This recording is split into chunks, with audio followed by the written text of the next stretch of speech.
Hi guys, আমি আবারও চলে এসেছি আরও একবার তোমাদের প্রিয় ইউটিউবার মেলা এক্সপ্লোরার।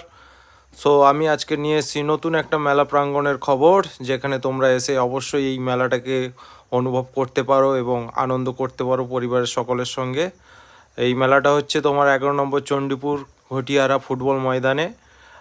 আমি তোমাদের যদি রাস্তাটা বলি, তো তোমরা রাস্তাটা হচ্ছে কাকদ্বীপ থেকে আসতে গেলে আমাদের স্টেশন থেকে সোজা পূর্ব দিকে 5 কিলোমিটার রাস্তা, এবং সেই রাস্তা ধরেই টোটো ধরে চলে আসলে তোমরা এই মেলা প্রাঙ্গণে পৌঁছে যাবে। এবং তোমাদের রাস্তা বলতে বলতে আমিও মেলা প্রাঙ্গণে পৌঁছে গেলাম, এবং পৌঁছেই আমি সবার প্রথমে চলে গেলাম মন্দির প্রাঙ্গণে। তো দেখলাম সেখানে ভালোই ফায়ার ক্র্যাকার শো চলছিল এবং পূজা পাঠ হচ্ছিল। দেখলাম লোকজন দাঁড়িয়ে আছে, অনেকেই পূজা করছে।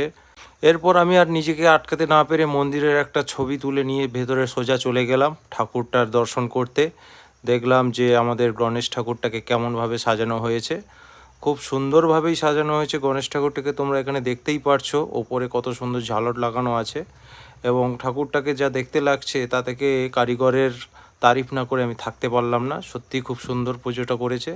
বাইরে দেখলাম বেরিয়ে এসে যে এখানে বাতাসা হরিলুট চলছে, এবং সবাই এখানে বাতাসা হরিলুটটাকে খুব ভালোভাবেই নিচ্ছে এবং বাতাসাগুলো খুব গুড়িয়েছে। এদের মধ্যেখানে আমিও দুটো গুড়িয়ে নিলাম, গিয়ে পকেটে ঢুকিয়ে দেখলাম আমাদের দেখলাম যে আমি ছাড়াও এখানে আরেক বেকার যুবকের জীবন কাহিনী এখানে তৈরি করেছে। সে এক সময় ফল বিক্রেতা ছিল, সেখান থেকে আবার সে ডাক্তার হলো, ডাক্তার থেকে তার একের পর এক জীবন কাহিনী এখানে তুলে ধরা হয়েছে। একজন বেকার ছেলে যেরকম আমি আছি, তারপর যে মেয়েটা ছিল সে বেবি সিটার ছিল, তো তার বাড়িতেই পড়াতে গিয়ে প্রেম প্রেম হয়ে মাইকেল জ্যাকসনের ডান্স, আর ডান্স করেই সোজা বিয়ের পথে এগিয়ে গেল।